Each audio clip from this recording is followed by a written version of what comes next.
Defining art. In recent years, it has been argued that the expression work of art cannot be defined, and Maurice Weitz have even argued that being an artifact is not a necessary condition for being a work of art.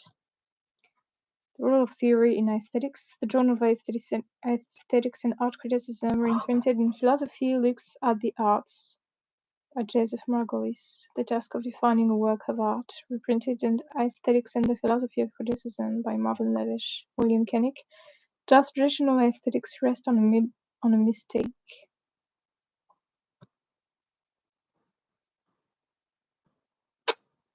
More recently, however, Joseph Margolis has offered a definition and Maurice Mandelbaum has made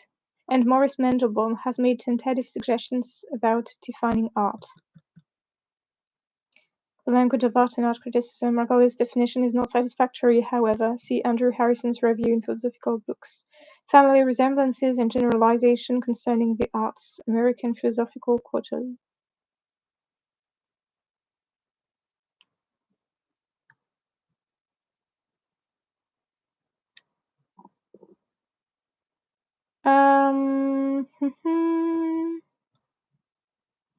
I shall not repeat the well-known argument of Weitz. Those views I take to be representative of those who maintain that art cannot be defined, but shall state his main conclusion and comment on one of his arguments.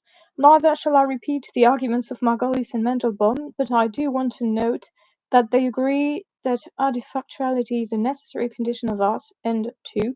that Mandelbaum points out the significance of the non-exhibited characteristics of art for the definition of art.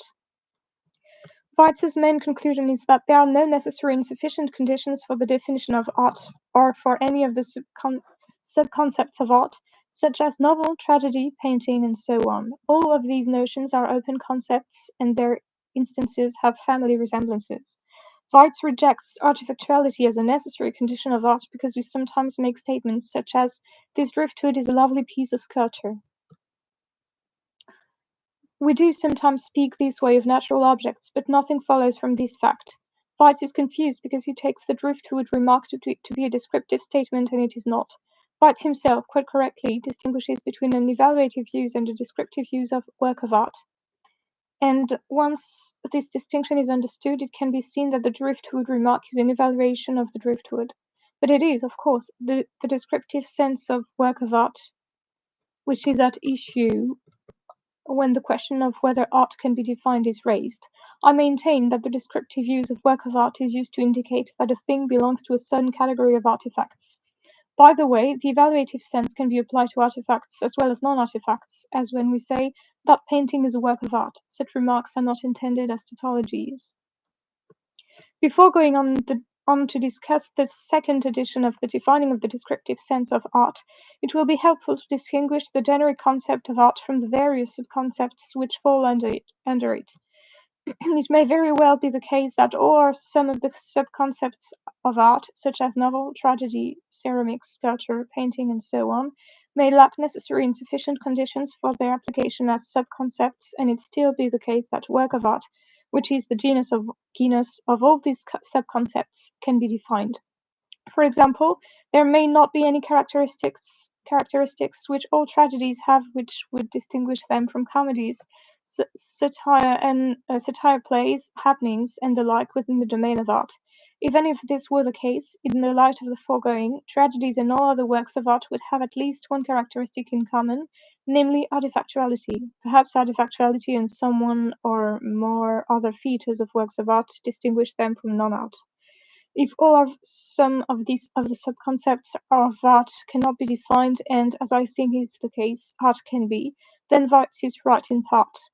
Assuming that artifactuality is the genus of art, the differentiator is still lacking. The second condition will be a social property of art.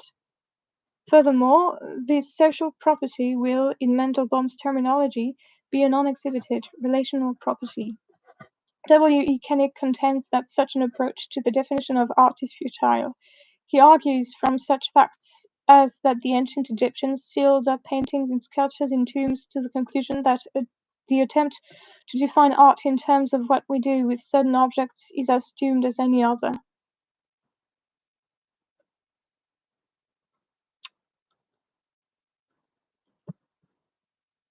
There are several difficulties with Koenig's argument. First, the fact that the Egyptians sealed up paintings and sculptures in tombs does not entail that they generally regarded them differently from the way in which we regard them. Indeed, they might have put them there for the deed to appreciate, or simply because they belong to the dead person, or for some other reason. The Egyptian practice does not prove a radical difference between their conception of art and ours, such that a definition which subsumes both is impossible. Secondly, there is no need to assume that we and the ancient Egyptians, or any other group, share a common conception of art. I would be happy to be able to specify the necessary and sufficient conditions for the concept of art, which we have. We present-day Americans, we present-day Westerners, we Westerners since the organization of the system of the arts in or about the 18th century. I am not sure of the exact limits of the we. Koenig notwithstanding, we are most likely to discover the differentia of art by considering what we do with certain objects, that is, works of art. But, of course, there is no guarantee that any given thing we or an ancient Egyptian might possibly do with a work of art will throw light on the concept of art. Not every doing will reveal what is required. Arthur Danto's stimulating article, The Art World, is helpful here. In speaking of Warhol's Berlioz Carton and Rauschenberg's Bed, he writes, "To see something as art requires something the eye cannot descry, an atmosphere of artistic theory, a knowledge of history of art, an art world." In my Art Narrowly and Broadly Speaking, American Philosophical Quarterly, where I analyze the notion of aesthetic object, the subject of the present essay is the concept of art which, although related to the notion of aesthetic object, is distinct from it. What the eye cannot descry is a complicated Dante speaks is elusive, but it has a substantial content. Perhaps this content can be captured in a definition. I shall first state the definition and then go on to defend it. A work of art in the descriptive sense is an artifact upon which some society or some subgroup of a society has conferred the status of candidate for appreciation. The definition speaks of the conferring of the status of candidate for appreciation. Nothing is said about actual appreciation, and this leaves open the possibility of works of art which, for whatever reason, are not appreciated. Also, not every aspect of a work is included in the candidacy for appreciation. For example, the color of the back of a painting is not ordinarily an object of appreciation. The problem of which aspects of a work of art are to be included within the candidacy for appreciation is a question which I have pursued elsewhere. La note que j'ai lue. Just how is the status of candidate for appreciation conferred? An artifact hanging in an art museum, a performance at a theatre, and the like are sure signs that the status has been conferred. But many works of art never reach museum walls, and some are never seen by anyone but the artist himself. The status, therefore, must be conferable by a single person treating an artifact as a candidate for appreciation, usually the artist himself, although not always, because someone might create an artifact without ever considering it as a candidate for appreciation and the status be conferred by some other person or persons. But can status be conferred so easily? We associate status with ceremony, the wedding ceremony and the status of being married, for example. However, ceremony is not the only way of getting married. In some jurisdictions, common law marriage is possible, a status acquired without ceremony. What I want to suggest is that, just as two persons can acquire the status of common law marriage within a legal system, and an artifact can acquire the status of a candidate for appreciation within the system which Danto has called the art world. A number of questions arise about this notion of status of candidate for appreciation, and perhaps the whole matter can best be clarified by stating them and trying to answer them. Probably the first question is, what kind of appreciation? Surely the definition does seem to suggest that there is a special kind of aesthetic appreciation. Appreciation is not crucial, but something should be said about it to prepare the way for the crucial point. The kind of appreciation I have in mind is simply the kind characteristic of our experiences of paintings, poetry, novels, and the like. This remark seems to collapse the definition into circularity, but it does not because work of art, the term defined, does not appear in the explanation of appreciation, only sub-concept terms appear. Another apparent problem is that works of art differ so much from one another. For example, comedies are very different from tragedies, that it seems unlikely that the appreciation characteristic of our experience of one kind of work has something in common with the appreciation characteristic of our experience of another kind of work. But paintings, poems, and plays are the objects of our appreciation, and the fact that the objects differ considerably does not mean that the various appreciations differ.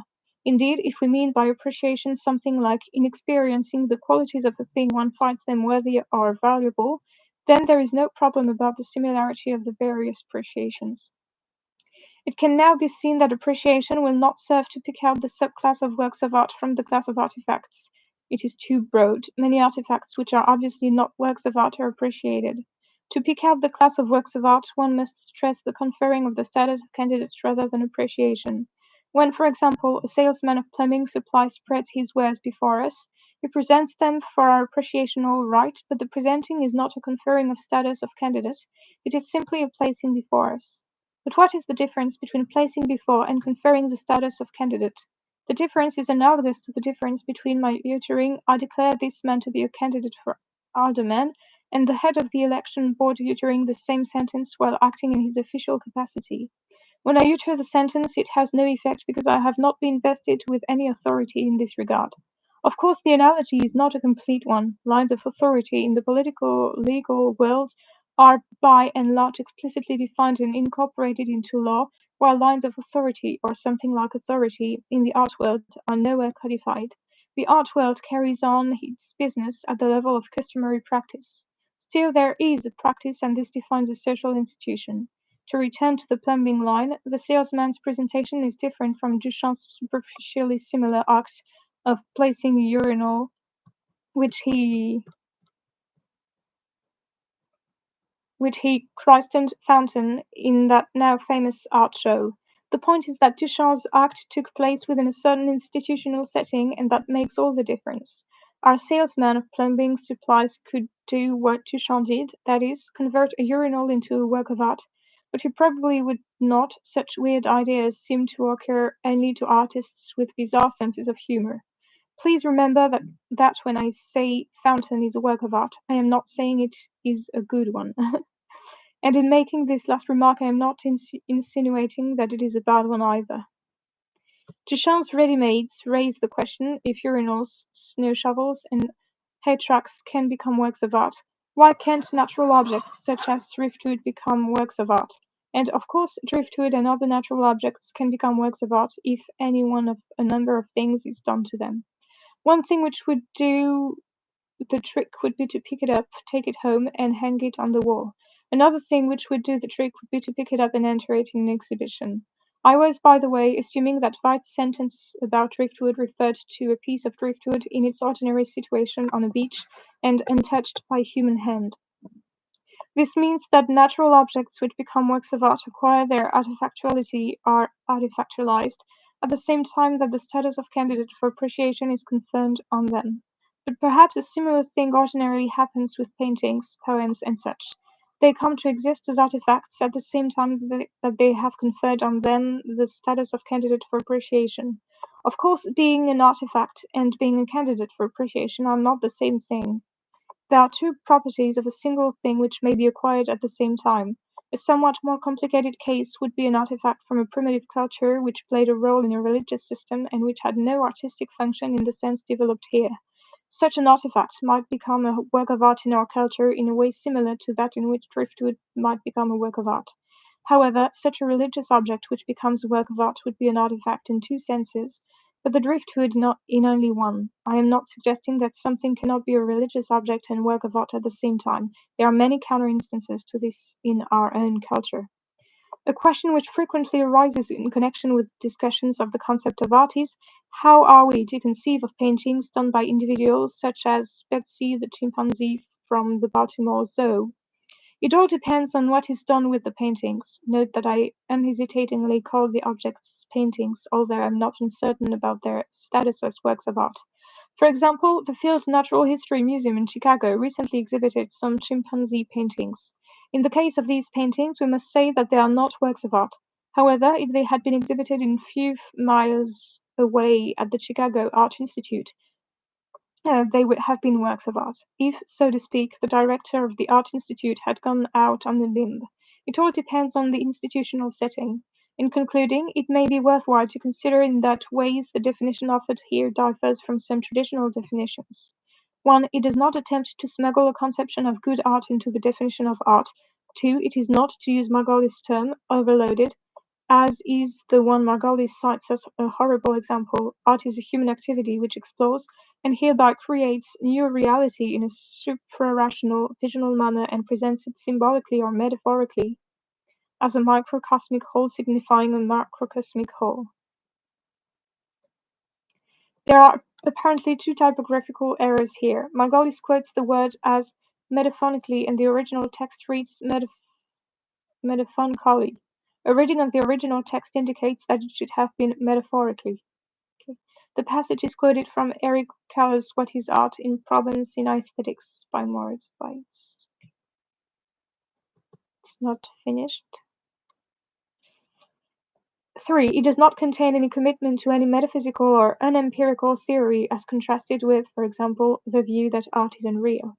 4. It is broad enough so that those things generally recognized as art can be brought under it without undue strain, as contrasted with, for example, the imitation definition, which involves enormous strain in trying to show that every work of art is an imitation of something or other.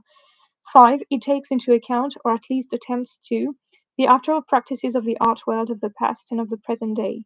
Now, what I have been saying may sound like saying a work of art is an object of which someone has said, I crest in this object a work of art. And I think it is rather like that. So one can make a work of art out of a snow's ear, but of course that does not mean that it is a silk purse. Thanks are due to Monroe Bartley, Marcia Eaton, William Hayes, um, Arnold Levison, and Maurice Mandelbaum, who read this paper in manuscript and made many helpful suggestions.